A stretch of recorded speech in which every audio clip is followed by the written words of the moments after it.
Olá e bem-vindos! Hoje vamos mergulhar num dos desafios, se calhar, mais fascinantes e críticos do mundo da inteligência artificial. Chama-se colapso de modelo. E para percebermos bem o que é, vamos usar uma analogia bem simples: uma galeria de arte. A questão que nos vai guiar é esta. O que é que acontece quando a IA deixa de aprender com os humanos e começa a aprender consigo mesma? A resposta, como vamos ver, é surpreendente e, de certa forma, até um bocadinho preocupante.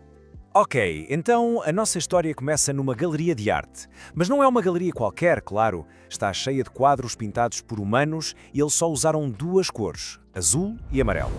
Este é o nosso ponto de partida. São os nossos dados originais, puros, a fonte de tudo. E como foram criados por humanos, a diversidade é absolutamente incrível. Temos azuis marinhos super profundos, ao lado de azuis celestes brilhantes, amarelos mostardas que contrastam com amarelos neon, há texturas ricas, pinceladas ousadas, enfim, toda aquela complexidade que só a criatividade humana consegue mesmo produzir.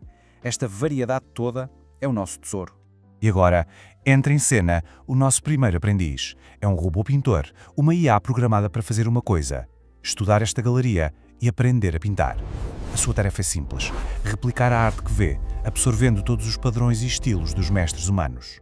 E é aqui que vemos a primeira consequência. O robô é bom, não há dúvida, cria quadros bonitos, mas como funciona com base em probabilidades e médias, ele foca-se nos tons que aparecem mais vezes, o azul celeste e o amarelo girassol, digamos assim.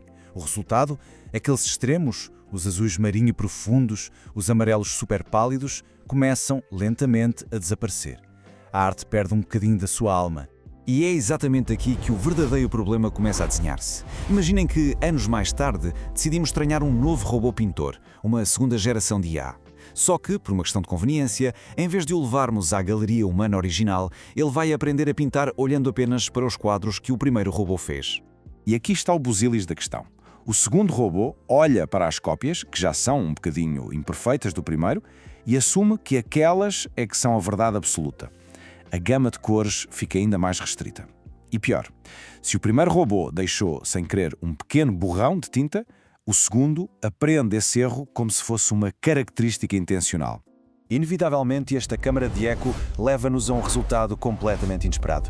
Os azuis e amarelos originais começam a misturar-se nos cantos dos quadros, os pequenos erros são amplificados a cada nova geração e, de repente, uma nova cor, totalmente indesejada, começa a surgir. Vamos ver como isto se desenrola. Na segunda geração, os tons raros já desapareceram por completo e começam a aparecer umas pequenas manchas verdes. Pela quinta geração, essas manchas verdes já são bastante proeminentes. E na oitava geração? Bem, a tela é basicamente uma mistura turva de tons deslavados. A degradação é super rápida, quase exponencial. Este processo de degradação contínua tem um nome e, claro, um resultado final que é inevitável. Depois de várias gerações de robôs a aprenderem uns com os outros, chegamos ao colapso total do modelo. Avançamos apenas 10 gerações, uma década no nosso mundo de robôs pintores, onde cada novo aprendiz só viu o trabalho do seu antecessor. O que é que acham que resta da nossa vibrante galeria original? O resultado final? Uma tela monótona, completamente esborratada, de uma cor que só podemos descrever como lama verde. O último robô já nem sabe o que é um azul brilhante ou um amarelo vibrante. Toda a riqueza, toda a diversidade original perdeu-se. E agora que vimos a analogia, já podemos definir o que é, formalmente, o colapso de modelo. É o processo em que uma IA treinada com dados de outra IA entra num ciclo vicioso de degradação, perdendo a nuance, a diversidade e a qualidade dos dados originais que foram gerados por humanos. Mas atenção, isto não é apenas uma história sobre pintura. É exatamente o que pode acontecer a sistemas que usamos todos os dias, como o ChatGPT ou o Midjourney. Se as futuras IAs forem treinadas apenas com conteúdo gerado por outras IAs, vamos começar a perder vocabulário rico, tudo vai soar genérico e artificial e pequenos erros factuais podem tornar-se verdades para as gerações seguintes. É basicamente a lama verde a tomar conta da internet. Então, a grande questão é: como é que evitamos este futuro de lama verde? Como é que impedimos que a IA se esqueça do mundo real, da sua origem? A solução, na verdade, está naquilo que tínhamos no início da nossa história. E isto leva-nos à conclusão mais importante de todas.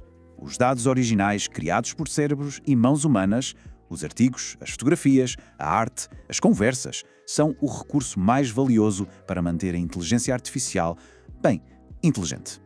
É a nossa ligação à realidade. O que nos deixa com uma pergunta final para refletir. À medida que a IA gera cada vez mais do nosso mundo digital, como é que garantimos que a inteligência humana continua a alimentar a inteligência artificial? Como é que evitamos que a IA se perca na sua própria câmara de eco? Encontrar a resposta a isto vai sem dúvida definir o futuro.